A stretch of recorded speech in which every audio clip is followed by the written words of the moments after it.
Muy buenas noches, queridos hermanos y quienes en algún lugar me estén escuchando esta noche. Quiero ver en el libro de Efesios y también me propongo durante media hora transmitirte no palabra bíblica solamente, sino que estas palabras puedan hacer pasar las vibraciones del Espíritu que yo siento cuando te las diga. Por esto la palabra hablada solo queda completa en el oído del que la entiende. Y no se puede entender la palabra hablada que viene de Dios si no es por el Espíritu. Nadie puede decir ni siquiera Jesús que le dé un valor para la vida eterna si no es por el Espíritu. Y el Espíritu Santo, no con minúscula. Vamos a ver en Efesios en esta oportunidad algo sumamente importante. Estábamos por allá por el capítulo 2 del libro de Efesios y voy a leer el anterior para luego abordar el que creo que en esta noche va a ser el versículo central de mi charla, mi conversación. Así que ya no sois extranjeros ni advenedizos. Versículo 19. Capítulo 2 de Efesios. Versículo 19. Sino conciudadanos de los santos y miembros de la familia de Dios. Cuán poco que tenemos consciente esto, ¿no? O sea, son hermosas frases y palabras, pero la palabra necesita un entendimiento y un entendimiento espiritual, así como Jesús la entendía. Y esto nos lleva, porque hay una coma después de miembros de la familia de Dios, edificados sobre el fundamento de los apóstoles, versículo 20, apóstoles y profetas, siendo la principal piedra del ángulo Jesucristo mismo. Piedra del ángulo. Algo muy importante. ¿Por qué dice piedra del ángulo? Vamos a ver qué nos habla el apóstol Pedro. El apóstol Pedro en su primera carta. A ver si es cierto. Él define, o sea, cita la piedra del ángulo.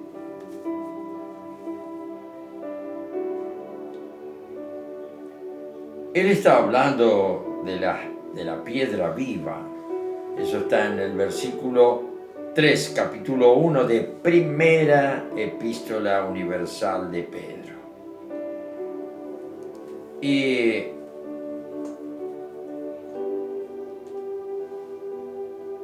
qué interesante. Voy a leer un poquito, así después nos encontramos con el contenido. Bendito el Dios y Padre de nuestro Señor Jesucristo, versículo 3, que según su grande misericordia nos hizo renacer para una esperanza viva, por la resurrección de Jesucristo de los muertos, para una herencia incorruptible, incontaminada, inmarcesible.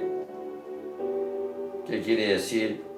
Inmarchitable, reservada en los cielos para ustedes. Ustedes que son guardados por el poder de Dios mediante la fe, para alcanzar la salvación que está preparada para ser manifestada en el tiempo postrero. En lo cual ustedes se alegran, aunque ahora por un poco de tiempo tengan que ser afligidos en diversas pruebas. Y nos declara a nosotros piedras vivas. Somos piedras vivas.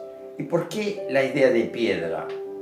Ustedes sabrán que para el pueblo de Israel era mucho trabajo trabajar la tierra, porque tenían que eliminar la piedra. Lugares muy pedregosos, hectáreas y hectáreas donde había piedras, y donde hay piedra, a veces piedras chiquititas, pero sí hay muchas, trae un problema para la siembra. ¿Por qué? Porque la piedra al sol toma temperatura, y aunque esté debajo de tierra o a flor de tierra, toma temperatura y hace que cuando brota la semilla no sea la temperatura adecuada. Por eso la gran necesidad de quitar las piedras. Y la palabra piedra es usada en distintos pasajes por ser imagen de lo que es duro. Podemos decir, esta persona tiene un corazón de piedra. Y el Señor mismo cuando habla dice, yo les pondré un corazón de carne y quitaré el corazón de piedra. Y a veces tenemos que observarnos nosotros mismos, cuáles son nuestras reacciones cuando reaccionamos duramente, reaccionamos impulsivamente. A veces nos damos cuenta de que nuestro corazón está endurecido. Y cómo necesitamos ir a los pies del Señor que ablande esa piedra del corazón. Todos nacemos con una piedra en el corazón. Y el mundo no tiene quien le ablande esa piedra. Pero nosotros que hemos creído en Jesús, hemos recibido de su Espíritu y el Espíritu Santo mora en nosotros y hace posible que esa piedra sea ablandada. Hay una palabra muy importante para tener en cuenta y es la palabra piedad. Por eso la Escritura habla de los impíos. El impío es el malvado, es frío, es un corazón de piedra, no tiene sensibilidad, tiene un corazón o una interioridad, una personalidad rayando en la indiferencia de la frialdad y del sentir de que no le importa nada. Y así es el mundo, impío. Ahora veamos, ¿qué es la piedad? Y la vamos a aprenderla acá nomás. ¿Qué es la piedad? Valiéndonos del concepto de impío, que es por el lado negativo. O sea que entonces a nosotros el primer trabajo del Espíritu Santo en el comienzo de nuestra relación con el Señor Jesús es que nos va transformando en seres impíos, con un corazón duro e impío, que no tiene compasión, significa, que todo lo ve para sí mismo, egoísmo puro. No puede velar por los demás jamás. Todo lo interpreta en el ámbito de lo útil para sí mismo. El dinero, la vida, los bienes, todo lo interpreta si es útil o no es útil. Lo que no es útil para mí, no lo quiero. Ese es el impío. el piadoso tiene una concepción, y eso se lo va poniendo el Espíritu Santo, tiene una concepción de la vida muy distinta. Va comprendiendo que todo lo que le suceda viene de parte del Señor. Dolor, angustia, enfermedad, prueba. Está aprendiendo a doblegarse a la autoridad del trono de Dios, el que todo lo sabe y el que todo lo permite o lo hace. Ese es el piadoso. Y te digo, hermano, que podés encontrarte con muchos otros hermanos y que te sirva para ti también si me estás escuchando y todavía no has creído en el Señor Jesucristo. Que te sirva que la vida del piadoso nunca tiene rebeldía, porque ha llegado a través de los años y el tiempo de esa fe rendida a los pies del Señor Jesús.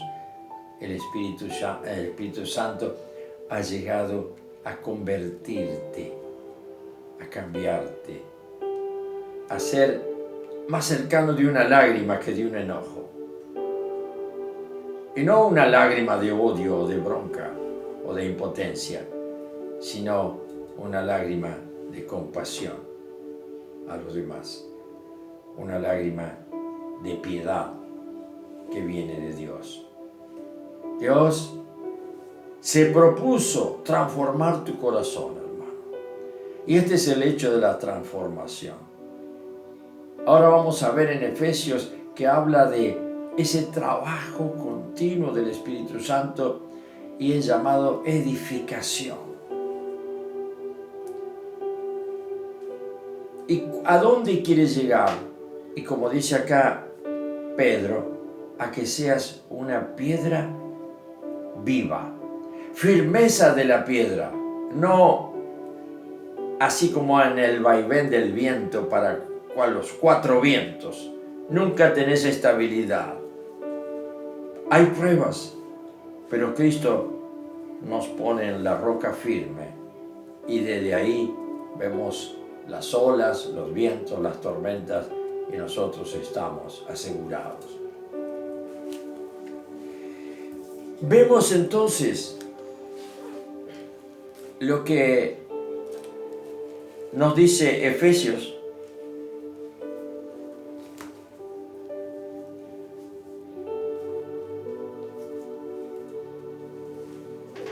Versículo 20, había dicho ya, siendo miembros de la familia de Dios.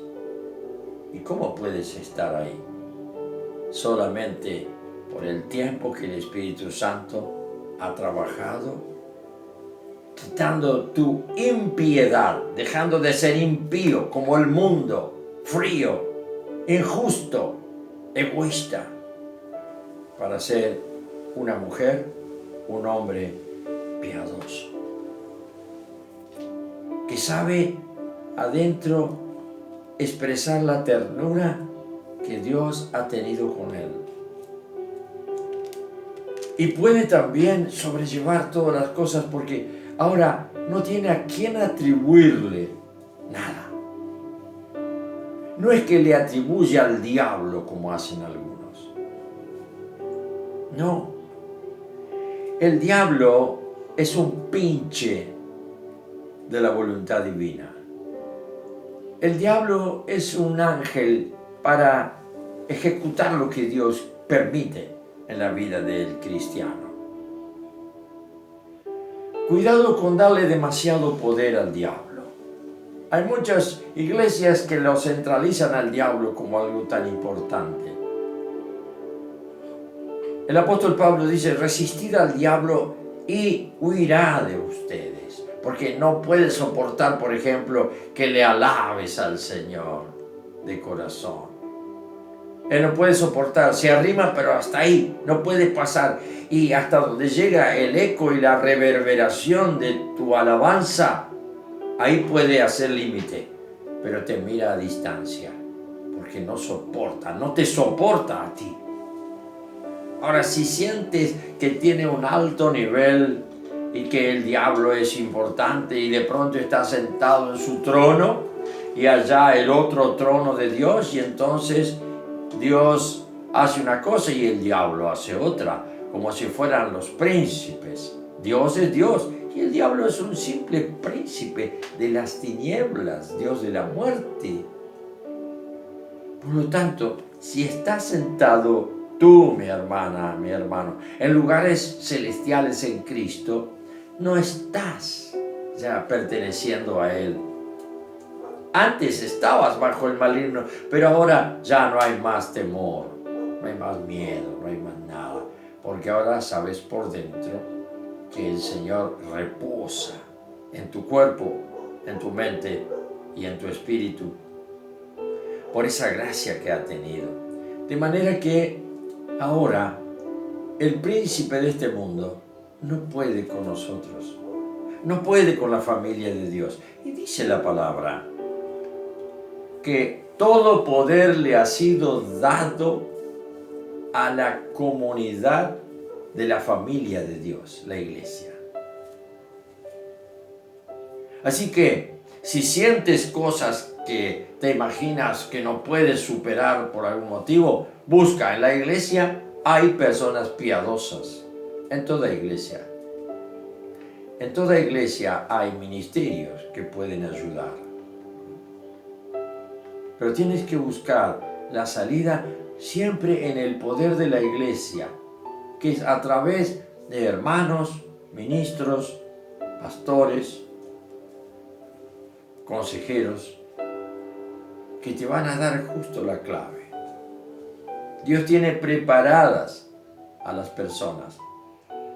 Y si hay alguno que no aceptó y claudicó de su fe, enseguida el Señor pone otro, que viene preparando generacionalmente a aquellos escogidos para que el poder de su iglesia no se desvirtúe a través del tiempo.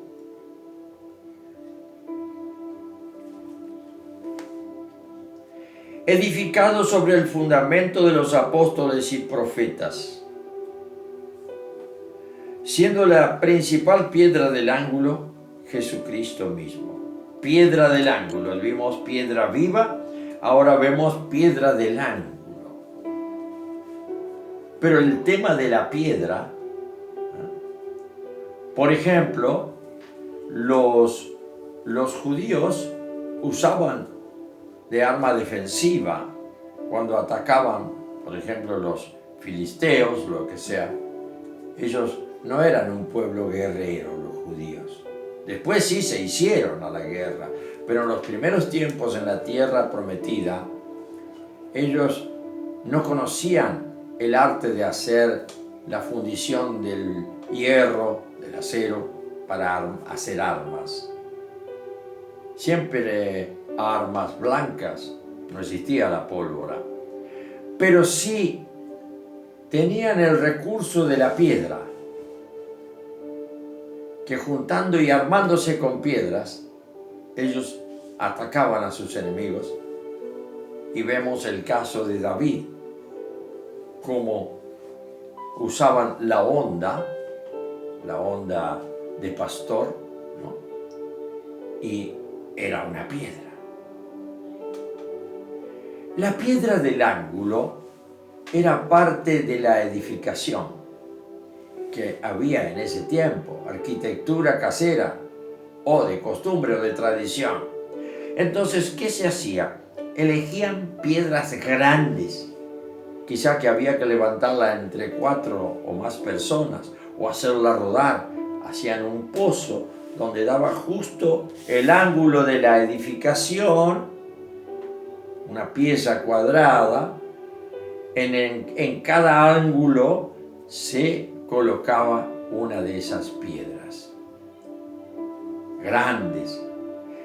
Luego era importante, si se había edificado poniendo la piedra del ángulo, era un sistema.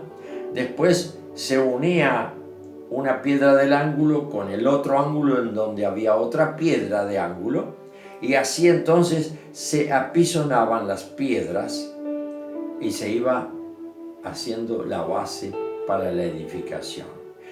Por eso ahora vamos a poder entender lo que quiere decir acá. Miren ustedes qué interesante.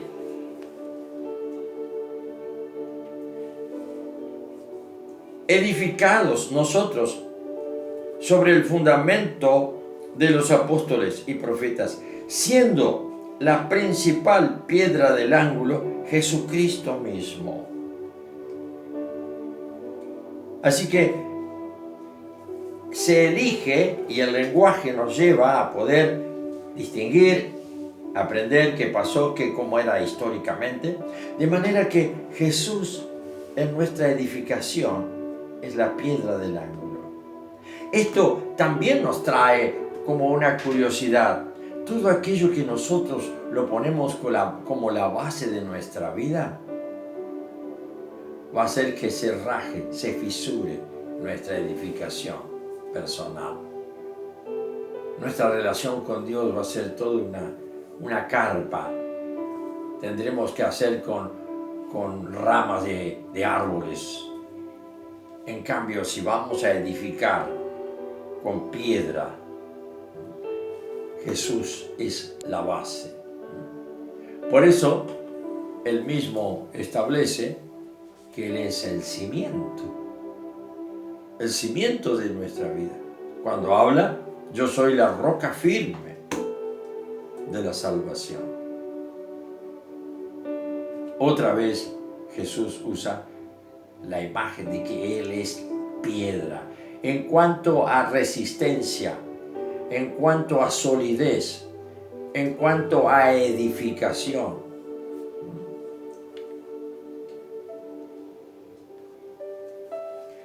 Hay una parte en donde el apóstol Pablo nos enseña que Cristo es el cimiento. Y yo, que entiendo algo de albañilería, te puedo decir que se llega siempre en la edificación, ya sea con zapatas para hacer columnas, o con cimientos, con encadenado a flor de tierra, siempre se llega a la base de la capa impermeabilizadora. Esa capa es el final de la edificación de base. Eso para la vida espiritual no nos corresponde hacerlo nosotros. El Señor pone ya en nosotros, por determinación de elección desde antes de la fundación del mundo, pone ese como parte de gracia. Y de pronto nos encontramos que vamos a edificar una casa en nosotros mismos, una edificación, un templo para que esté allí la presencia del Espíritu Santo del Señor. Y Él ya nos dio la base, ya hizo la base. La base y el fundamento es Cristo. Nosotros tenemos luego la encomendada tarea de edificar sobre la capa aisladora. Sobre esa capa aisladora entonces que uno puede ver cuando están edificando en algún lugar. Allí comienza, y qué distintas edificaciones que se ven en la ciudad. Casas de mucho poder adquisitivo, casas sencillas, edificios comunes. Hay casas de madera. Dice el apóstol Pablo, algunos edifican en oro, en plata, en piedras preciosas, en paja, madera y heno, paja. Cada uno edifica con el material que consigue, que aporta. No sé con qué has decidido edificar tu vida, porque cuando venga el Señor o vayas hacia Él, tendrás que mostrar tus obras. Porque es lo único que vamos a llevar a su presencia, nuestras obras. Lo demás, todo queda acá, absolutamente todo. Así que Jesús, siendo la principal piedra del ángulo, ahora nos da la confianza de que nuestra edificación va a perdurar. Y dice luego 21 el versículo, en quien todo el edificio, bien coordinado, va creciendo para ser un templo santo en el Señor. ¿Qué imagen tendría Jesús, por ejemplo, del templo de Jerusalén? Él venía al templo y sentía que era un lugar en donde todos los que venían a rendir adoración, reconocimiento, ofrecer sacrificios de animales por el perdón del pecado. Pero cuando entró Jesús en una oportunidad, vio tanta cosa extraña. Porque algunos no pueden entender cómo Jesús se enojó tanto. ¿Por qué se enojó tanto al entrar en el templo? Es un látigo. Castigó a la gente que estaba con las mesas, a los cambistas que hacían su negocio y vendían animales para los sacrificios en el atrio. ¿Por qué tanta furia? Se pasó, como dicen, se fue de mambo Jesús. Sí. Pero lo que importa en nuestra vida no es lo que hacemos, ni los efectos de lo que hacemos, sino lo que importa, guárdatelo bien, hermano. Lo que importa es la motivación que te lleva a hacer tal o cual cosa. Si tu motivación de ser creyente es pasarla bien, no tener pruebas y vivir todos los días hablando al Señor, orando al Señor, que te bendiga, que no te deje sufrir, entonces, bueno, estás en el tiempo de la mamadera y de la leche. Pero yo te estoy dando comida sólida esta noche. No temas. Y deja que el Señor es el que maneja tu vida. Sí, pero todos allá ellos van y yo... Deja así. No hagas nada. Lo importante es que el Señor te dé la fuerza para que puedas seguir edificando. Y que puedas saber que en tu templo, en donde mora el Señor, no pueda haber ni basura, ni negocio, ni búsqueda de nada que no sea alabanza, acción de gracias y adoración. Eso es lo que tienes que llevar por dentro. Así que esta misma noche, mientras ya estoy terminando mi charla sobre estos versículos, Efesios 2 al final, deja que el Señor se sienta bien con vos y decirle, Señor, aquí me tienes. Quiero crecer, quiero cambiar, quiero que no detengas tu obra en mi vida. De manera que cuando ya nos sentimos que el Señor mora en nosotros de una manera especial, es el Señor en quien tenemos nosotros totalmente, juntamente somos edificados como morada de Dios en el Espíritu Santo. Todas las noches, ya lo esta misma noche, ponete tus manos en la frente o en tu corazón y decirle, Señor, estoy en el mundo, pero ahora, como tú estás conmigo, me haces ver que yo no soy de este mundo. Por eso te alabo, te bendigo y te adoro en esta noche. Qué linda, ¿no? No te olvides de hacerlo, hermano, porque de esa manera encontrarás que vale la pena buscar al Señor, aún para este tiempo, y para conservar esa gloria de ser templos del Espíritu Santo. Quizás nadie esté entera, pero vos lo sabes. Queridos hermanos, si tienen alguna inquietud, pueden escribir en los comentarios sus preguntas, sus inquietudes. Yo voy a tratar de contestarles. Que el Señor los bendiga esta noche.